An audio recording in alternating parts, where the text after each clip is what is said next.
Your Excellencies, ladies and gentlemen, a very good afternoon to all of you.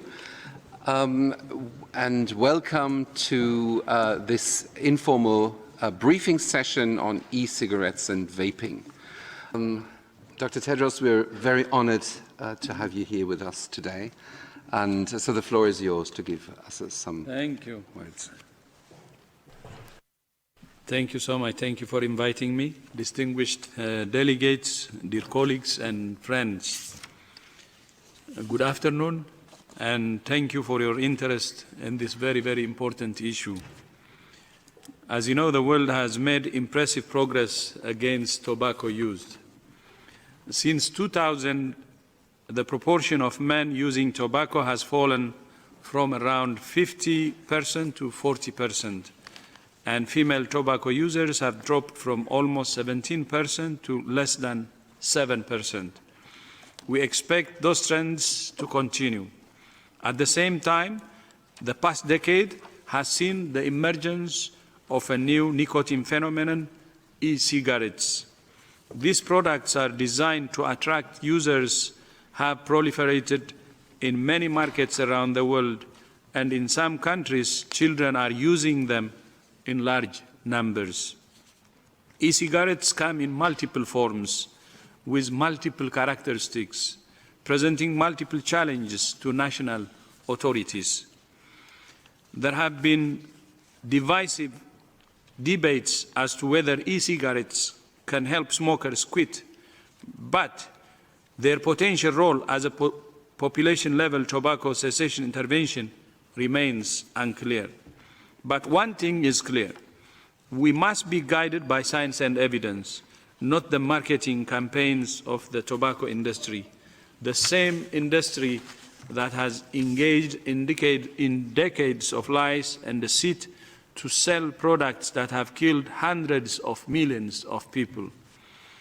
Here is what we do know. E-cigarettes generate toxic chemicals which have been linked to harmful health effects such as cardiovascular disease and lung disorders.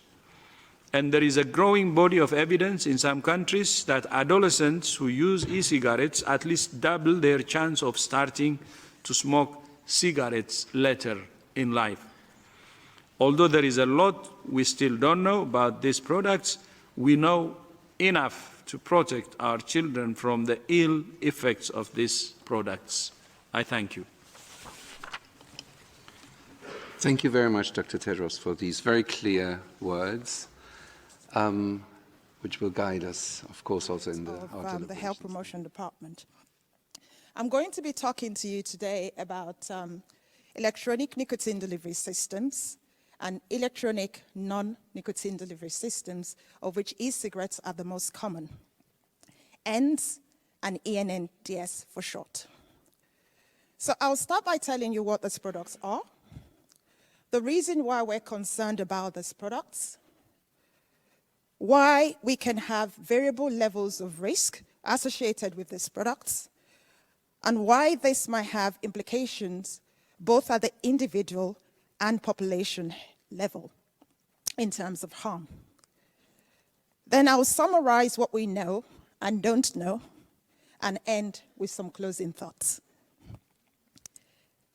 ENDS are products that eat nicotine-containing liquid to generate an aerosol which contains nicotine and is inhaled by the user.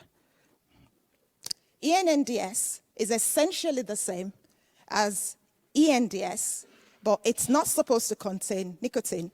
But what some studies have found is that the majority of ENNDS, when tested, have been found to contain nicotine.